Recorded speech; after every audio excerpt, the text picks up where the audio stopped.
저희들이 7월 1일부터 새벽 시간 동안 요한계시록을 한 달간 그렇게 묵상 지금 시작을 했습니다. 여러분, 요한계시록 하면 여러분에게 떠오르는 이미지가 뭡니까?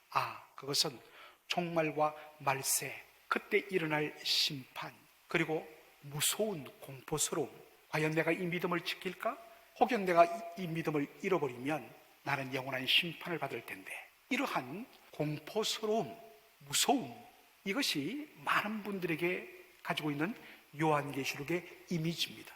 여러분, 그렇지 않습니까? 또 그렇게 주입을 받았습니다. 또한 수많은 이단들이 바로 요한계시록의 말씀을 가지고 자기를 바로 새로운 메시아다 주장하면서 그렇게 요한계시록을 가지고 이단 사설을 펼쳤기 때문에 잘못하다가는, 요한계시록을 잘못 다루다가는 우리도 이단에 빠질 수가 있다. 그래서 자꾸만 덮어지고 닫혀지고 감추어진 책, 두려운 책으로 보고 싶은데도 왠지 거리를 두는 그러한 책으로 되고 말았습니다. 그런데 이러한 생각들은 요한계시록이 무엇인지를 바로 알면 금방 극복됩니다. 여러분 이야기했지만은, 여러분 가짜 돈을 100달러짜리 가짜 이 미화 지폐를 분별하는 최고 감별사들은 뭘 하느냐? 매일 나와서 몇십 년간 했지만 진폐, 진짜 화폐를 매일 만진다는 것입니다. 그렇다면 금방 가짜 지폐를 확인할 수 있다는 것이죠. 바로 이것입니다. 요한계시록이 무엇인가를 바로 알면 금방 이러한 두려움과 공포와 오해는 벗어날 수 있다. 몇 가지 말씀을 드리죠. 시간 관계상 다 말씀드리지만, 첫째는 요한계시록은 계시의 말씀이라는 것입니다. 자, 요한계시록 1장 1절 우리 다 함께 읽겠습니다. 예수 그리스도의 계시라. 이는 하나님이 그에게 주사 반드시 속히 일어날 일들을 그 종들에게 보이시려고 그의 천사를 그 종 요한에게 보내어 알게 하신 것이라. 자, 보십시오. 어떻게 시작합니까? 요한계시록이 예수 그리스도의 뭐라? 계시라. 여러분, 계시도 우리 한국 사람에게는 뭐 정감록이라든지 이런 것 때문에 잘못되게 알려지는데, 사실 이 계시란 한자가 굉장히 중요합니다. 열 개자에 보일 시자입니다. 이 말은 뭐냐? 하나님께서 당신을 열어서 당신의 뜻을 우리에게 밝히 보여주지 아니하시면 우리는 볼 수 없습니다. 그러므로 계시 자체가 은혜입니다. 자, 그리고 우리 조금 더 고급스럽게 헬라어로는 아포칼립스라고 합니다. 한번 우리 따라해 볼까요? 아포칼립스. 아포칼립스란 말이 계시란 말인데, 이게 뭐냐? 여러분, 베일, 바로 커튼이나 천에 덮여 있는 것을 베일에 쌓여 있다 이야기하지 않습니까? 그 앞에 언이 붙으면 not 아니단 말이지 않습니까? unveiling, 덮여있던 커튼을 뭐합니까? 열어 젖히는 거예요. 여기에 물건이 있는데 보자기가 덮여 있어요. 그 보자기를 열어서 젖히면 그 속에 물건이 보이죠. 바로 이것입니다. 계시는 감춰져 있던, 덮여져 있던 것들을 열어서 보여주기 위함입니다. 그래서 우리가 봤지만은 예수 그리스도의 계시라, 이는 하나님이 그에게 주사 반드시 속히 일어날 일들을 그 종들에게 뭐 하시려고? 보이시려고 그의 천사를 그 종 요한에게 보내어 뭐하게 하신 것이라? 알게 하신 것이라. 계속 알려주는 것이 목적입니다. 따라서 요한계시록은 어떠한 진리를 감추고 특정한 몇몇 사람만 알려고 하는 그러한 것이 아니라, 모든 하나님의 백성이, 모든 교회가, 주의 구원받은 성도들이 알도록 보여주고 드러내주는 진리의 말씀이다. 이해되시죠? 요한계시록은 열린 말씀이라. 두 번째로 요한계시록은 편지입니다. 자, 요한계시록 1장 10절로 11절 우리 다 함께 읽어보도록 하겠습니다. 시작. 주의 날에 내가 성령에 감동되어 내 뒤에서 나는 나팔 소리 같은 큰 음성을 들으니, 이르되 내가 보는 것을 두루마리에 써서 에베소, 서머나, 버가모, 두아디라, 사데, 빌라델비아, 라오디게아 등 7 교회에게 보내라 하시기로. 자, 보시면 하나님께서, 예수님이 요한을 성령으로 감동시켜서 그가 듣고 보는 것을 누구에게 써서 보내라? 7 교회에게 써서 보내라. 1차적으로 여기에 언급된 7 교회, 에베소 교회로부터 라오디게아 교회는 오늘날 이 튀르키예, 터키 땅에 바로 동남부 지방에 있는, 옛날에는 여기를 아시아 지방이라고 했습니다. 프로빈스 오브 에이시아. 이 아시아 지방에 있는 7개 도시에 세워진 교회에게 보낸 편지입니다. 그런데 여러분, 요한계시록에 보면 7이라는 숫자가 많이 나오죠. 7 교회, 7 인, 7 나팔, 7 대접. 여러분, 이 7이란 것은 상징수, 바로 완전을 가리키는 상징수를 말합니다. 그러므로 이 7 교회, 1차적으로는 바로 당시에 존재하던 여러 가지 문제로, 여러 가지 시험으로, 여러 가지 핍박으로 몸부림치고 있던 현실에 존재하던 7 교회에게 보낸 말씀이면서 동시에 이 7은 장차 오고 오는 모든 주님의 피로 값주고 사신 교회들을 대표한단 말입니다. 그래서 이 말씀은 2000년 전 7 교회에게 준 말씀일 뿐만 아니라 그 7 교회가 상징하는 오고 오는 모든 주님의 교회에게 주신 편지다라는 것입니다. 물론 여러분, 요한계시록을 보면 때로는 책망의 말씀이 있습니다. 그러나 전체적으로는 위로와 소망의 메시지로 가득합니다. 그래서 어떤 분은 바로 주님의 러브레터가 요한계시록이다, 이렇게 표현하기도 합니다. 환난과 핍박이 있습니다. 그러나 위로와 소망이 있는 것은 뭐냐? 교회는 예수 그리스도의 터 위에 세워진 교회이기 때문에 음부의 권세가 이기지 못한다는 것입니다. 잠시 성도들이 낙심되고 교회가 흔들릴 수 있고 믿음에서 넘어질 수 있지만 우리 능력의 주께서 붙들고 계시기 때문에 넘어져도 다시 일어나고 패배도 다시 그리스도 예수 안에서 승리케 하셔서 예수님이 이루신 그 놀라운 승리를 온전히 교회에게, 교회의 승리로, 성도의 이김으로 주시기 때문에 요한계시록은 바로 두려움의 책이 아니라, 패배의 책이 아니라 바로 승리의 책이요, 우리가 누구 안에 있는가를 보여주는 위로와 소망의 말씀이 된다는 것입니다. 셋째로 요한계시록은 사탄과 그를 추종하는 세력에 대한 그리스도의 승리를 반복적으로 보여주는 장치로 되어 있습니다. 영어 단어 리캐피츄레이션이라고 되어 있습니다. 반복해서 계속 요약 정리하는 것. 우리 선생님들 학생들한테 중요한 것을 어떻게 합니까? 한참 이야기했다가 또 반복하고 반복합니다. 이걸 리캐피츄레이션이라고 이야기해요. 요한계시록은 여러분 보시면 7 인심판, 7 나팔심판, 7 대접심판, 그렇게 되어 있습니다. 이것은 시간 순서로 일어나는 그러한 심판이 아니라 하나님께서 바로 이 악한 세력과 그 배후에 있는 사탄에 대한 완전한 승리를 반복적으로, 그리고 시간이 지날수록 더 강도를 높여서 완전히 이김을 보여주는 그러한 문학적인 장치로 되어 있어요. 이것을 오해해갖고 요한계시록 1장부터 22장을 시간 순서대로 미래에 일어날 일로 생각해서, 심지어는 최근에 제가 어떠한 누가 보내줘서 봤는데, 이번에 이스라엘과 이란의 전쟁을 요한계시록이 말하고 있다고. 여러분 100% 거짓입니다. 그런 여러분 영상 절대로 보지 마세요. 백발백중 거짓입니다. 요한계시록은 장차 미래에 일어날, 역사에 일어날 일들을 보여주는 코드가 아니에요. 그렇게 요한계시록을 정리하면 여러분들이 요한계시록에 대하여서 정말 이 요한계시록은 신구약 66권의 계시를 마무리 짓는 복음의 완성입니다.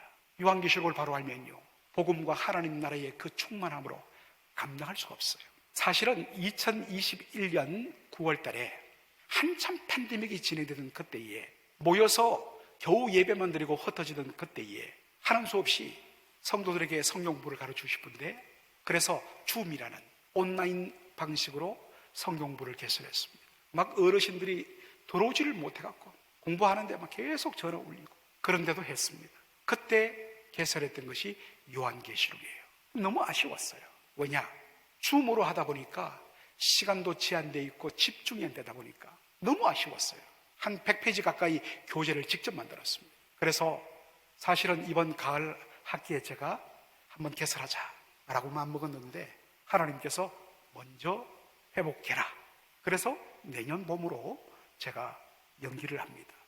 정말 요한계시록은 꼭 우리가 공부를 해야 합니다. 자, 오늘 본문은 이제 요한계시록 2장 1절부터 3장 마지막 절까지 바로 소아시아에 있던, 아시아 지방에 있던 7개 교회에게 보낸 편지의 내용이 되어 있습니다. 그 중에서 오늘은 두아디라 교회에게 보낸 메시지를 보고자 합니다. 자, 예수님은 먼저 두아디라 교회에 대한 칭찬부터 하십니다. 자, 2장 19절 다 함께 읽겠습니다. 내가 내 사업과 사랑과 믿음과 섬김과 인내를 아노니 내 나중 행위가 처음 것보다 많도다. 여러분, 할 수만 있다면 여러분, 좀 부족해도 책 잡히는 것들이 많이 보여도 먼저 칭찬부터 해야 합니다. 칭찬부터 해놓고, 그리고 이건 좀 아쉽다. 예수님의 방식이죠. 예수님 말씀하십니다. 두아디라 교회에게 내가 너의 사업과 사랑과 믿음과 섬김과 인내를 아노니 너의 나중 행위가 처음 것보다 많도다. 네, 좀 번역이 아쉽습니다. 우리가 사업하면 우리는 비즈니스를 떠올리잖아요. 우리의 머리에 이미 담겨있는 그러한 의미가. 그런데 영어 성경을 보면 your deeds, 너의 행위라고 되어 있습니다. 어떤 행위냐? 사랑과 믿음과 섬김과 인내라. 사랑은 섬김으로, 믿음은 인내로 그렇게 연결되는 것이죠. 믿음과 사랑과 믿음과 섬김과 인내, 이것이 바로 처음 것부터 많다라고 이야기합니다. 얼마나 귀한 칭찬입니까? 여러분 어떻습니까? 여러분 정말 주님 보시기에 너는 처음보다 지금이 훨씬 낫다라고 합니까? 아니면 처음에는 막 그냥 물불안가리고 막 하더만 어느 사이에 보니까 용두사미로 꼬리도 보이지 않고 꼬리도 다 녹아버리는 여러분의 지금 삶은 아닌지요? 주님 앞에 여러분은 어떤 평가를 받을 것인가? 한번 여러분들 보시기 바랍니다. 이런 칭찬의 말씀 후에 책망의 말씀이 이어집니다. 20절 우리 다 함께 읽도록 하겠습니다. 시작. 그러나 내게 책망할 일이 있노라. 자칭 선지자라 하는 여자 이세벨을 내가 용납함이니 그가 내 종들을 가르쳐 꿰어 행음하게 하고 우상의 재물을 먹게 하는도다. 여기 보면 두아디라 교회가 책망받을 일을 자칭 선지자라 하는 여자 이세벨을 용납했다, 받아주었다 라는 말입니다. 여러분, 제가 조금 잔소리 같지만 꼭 이럴 때 한 번씩 제가 설명드리는 게 있습니다. 사실 선지자란 이 말은 일본식 번역이에요. 원래는 예언자라고 번역해야 옳습니다. 그런데 예자는 우리에게 오해를 일으켜요. 예언하면 우리는 앞으로 일어날 미래의 일을 미리 말하는 미리 예자로 떠올리거든요. 그런데 원래 이 예언자란 말의 원어적인 의미는 맡길 예자입니다. 하나님께서 전하라고 맡겨주신 말씀을 가감없이 그대로 전하는 사람이 누구냐? 예언자라는 것입니다. 하나님께서 이 말씀을 전해라 하면 목숨 걸고 거기에 가감하지 않고 있는 그대로 전하는 사람이 말씀의 종 예언자입니다. 그런데 여러분 여기 보면 자칭 선지자, 자칭 예언자라고 되어 있습니다. 자칭이 뭡니까? 하나님께서 보내지 않았는데도 스스로 자기를 하나님이 보낸 선지라고 사람들에게 일컬으며 다니는 사람입니다. 요즘에는 뭐 없습니다만은 지난 한 20-30년 전만 하더라도 소위 말해서 그 태평양 노예라고 있었습니다. 이게 뭐냐? 참 아쉽게도 다는 아닌데 간혹 가다가 그 당시에는 이렇게 인터넷이 발달되지 않은 시대다 보니까 본인이 목사 안수를 받았다고 그렇게 하는 분이 계세요. 그런데 알고 봤더니 비행기 타고 오면서 스스로 안수를 하고 태평양을 건너기 때문에 태평양 노예다. 이제 그렇게 우리가 조롱을 하는데요. 요즘에는 그런 분 없습니다. 자칭 선지자, 하나님이 보내지 않았다는 것입니다. 그런데 하나님께서 나를 보내셨다고 이야기하면서 말씀을 받았다고 하는 이 여인을 하나님이 보내신 선지자, 예언자로 그렇게 받아들이면서 두아디라 교회가 문제에 빠진 것입니다. 그러면 자칭 선지자라고 하는, 자칭 예언자라고 하는 이 여자 이세벨은 어떠한 가르침을 가르치느냐? 그가 내 종들을 가르쳐 꿰어 행음하게 하고 우상의 제물을 먹게 하였다라고 이야기합니다. 여러분, 여기서 우리가 질문을 던질 필요가 있습니다. 진짜 이 두아디라 교회에서 말씀을 전했던 자칭 선지라는 이 여인의 이름이 이세벨이었을까? 여러분, 구약 성경에 이세벨이라는 이름이 나오죠. 어디 나옵니까? 열왕기 바로 상 17장 18장에 나옵니다. 아합 왕의 아내로서 북왕국 이스라엘에 바로 바알 숭배를 완전히 퍼뜨려버린 여자 왕비가 이세벨이었습니다. 그런데 여러분, 바알 숭배는 반드시 바알의 아내이신 아세라와 함께 숭배하게 되어 있습니다. 그래서 열왕기상 18장에 보면 여호와 하나님을 대표하는 선지자 엘리야 한 사람 대 850명의 누구요? 바알과 아세라, 우상을 섬기는 선지자 850명의 대결이 펼쳐지게 됩니다. 바알과 아세라 이 부부실은 바로 비를 내려 풍요를 주고 그리고 다산과 번영을 가져다 주는 그런 신으로 숭배되었습니다. 그러면 어떻게 이 바알과 아세라의 축복을 받아서 우리가 비를 얻고 풍년을 얻고 번영할 수 있는가? 그것은 바알 신전에 나와서 정말로 지극정성으로 제물을 바치고 마지막 코스로 바알 신전에 있던 여자 제사장과 함께 종교적인 의례로 행음을 함으로 신을 흥분시켜서 비를 내릴 수 있다라고 믿었던 것입니다. 바로 이러한 바알 숭배와 같은, 그리고 음행을 지금 이스라엘에게 퍼뜨린 여인이 누구냐? 아방의 아내 이세벨이었습니다. 이와 마찬가지로 두아디라 교회에게 음행과 우상 숭배를 퍼뜨린 여인이 바로 이 여인이었기 때문에, 그래서 이세벨이라는 별칭을 붙인 것이 아닌가 성경학자들은 봅니다. 그렇다면 자칭 여자 선지자, 자칭 선지자 이세벨이 가르친 두 가지, 뭐라고 그랬죠? 우상 숭배와 행음, 행음과 우상의 제물을 먹으며 우상을 숭배하는 것, 이게 무슨 말일까? 여러분, 이것은 두아디라 도시와 관련되어 있습니다. 두아디라 교회는 당시 구리 세공업, 구리로 어떤 물건을 만드는 구리 세공업과 그리고 염색공업이 대단히 번창한 도시였습니다. 경제적으로 대단히 부유한 도시였습니다. 그런데 여러분, 당시 2000년 전에는 모든 물건을 만드는 것부터 그 물건을 구입하고 그것을 무역하며 판매하는 모든 것은 바로 길드라고 불려지는 협동조합을 통해서 이루어졌습니다. 그래서 물건을 만드는 자, 그들은 모든 그들의 길드, 협동조합에 소속돼야 물건을 주문받고 만들 수가 있었습니다. 물건을 만들어도 그 물건을 팔기 위해서는 바로 협동조합의 길드에 속해 있어야만 그들이 이 물건을 팔아서 돈을 받을 수 있었습니다. 따라서 협동조합인 길드에 속하지 않으면 물건을 만들 수도 없고 물건을 판매할 수도 없었던 구조가 2000년 전의 구조였습니다. 그런데 이러한 길드들, 협동조합은 매년 뭘 하느냐? 매년에 한 번 그들의 수호신이 있는 신전으로 가서 거대한 종교 축제를 벌이고, 그리고 어마어마한 제물을 들여서 바로 우상을 섬기고, 그리고 술을 마시면서 마지막에 여인들을 불러서 행음을 했습니다. 그러한 것들을 해야만 그 길드의, 그 협동조합의 바로 회원 자격증을 유지할 수가 있었습니다. 예수를 믿기 전에는 그것이 아무런 문제가 되지 않았습니다. 그런데 문제는 복음이 들어가면서 예수 믿는 사람들에게 갈등이 일어난 겁니다. 이것이 과연 옳은 일일까? 복음대로, 말씀대로 살면 그런 일을 하지 말아야 되는데, 그런 일을 하지 않으면 길드라고 불리는 이 협동조합 회원에서 바로 제명되면 나의 생계가 막막해지는데 어떻게 할 것인가? 이렇게 고민하고 있던 바로 이때의 해성과 같이 두아디라 교회에게 하나님의 메시지라면서 전한 여인이 바로 자칭 선지자 이세벨이었습니다. 이 여인은 말합니다. 그렇게 해도 문제가 없다. 그러면서 사람들의 마음을 교묘하게 설득합니다. 우상이란 것은 실제로는 존재하지 않는 나무 쪼가리, 쇠 쪼가리에 불과하다.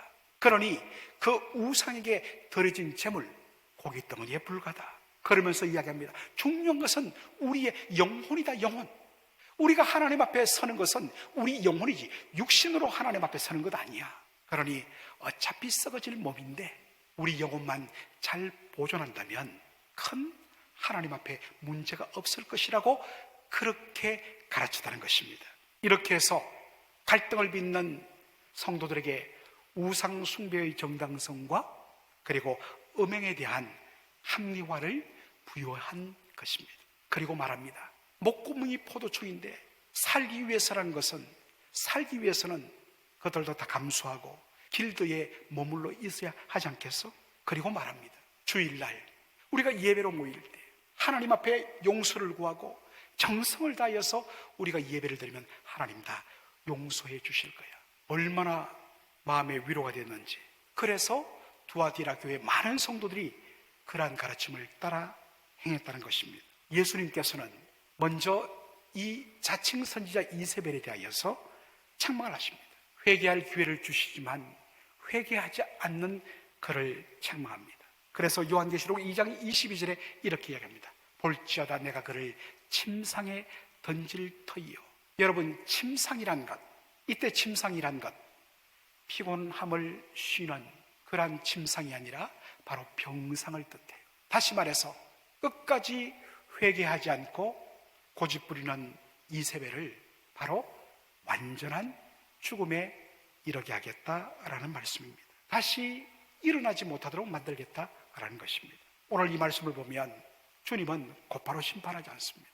악한 자에게도 회개하고 돌이킬 기회를 주십니다. 그러나 끝까지 고집하면 심판을 면할 수가 없습니다. 지금 주님의 인내와 자비를 무시하고 여러분 하나님이 회개하는 기회를 외면하는 것은 아닙니까? 어서 속히 그 악한 길에서 돌이키고 떠나야 되는 것입니다. 23절 다 함께 마지막으로 보도록 하겠습니다. 시작. 또 내가 사망으로 그의 자녀를 죽이리니 모든 교회가 나는 사람의 뜻과 마음을 살피는 자인 줄 알지라. 내가 너희 각 사람의 행위대로 갚아주리라. 여기 보면 주님께서 바로 불꽃 같은 눈으로 사람의 마음의 뜻과 생각을 다 살피신다 했습니다. 그래서 2장 18절에 두아디라 교회에게 편지를 주는 주님의 모습을 그 눈이 불꽃 같고라고 표현한 것입니다. 불꽃 같은 눈으로 그 마음의 뜻과 생각을 다 살피시고 그 행위대로 갚아주리라 라고 말씀하십니다. 여러분, 이 말씀이 사실은 저와 여러분에게 걸리는 말씀입니다. 불꽃 같은 눈으로 우리의 모든 마음의 숨은 생각과 뜻을 다 아시는 주님께서 각 사람의 행위대로 갚아준다.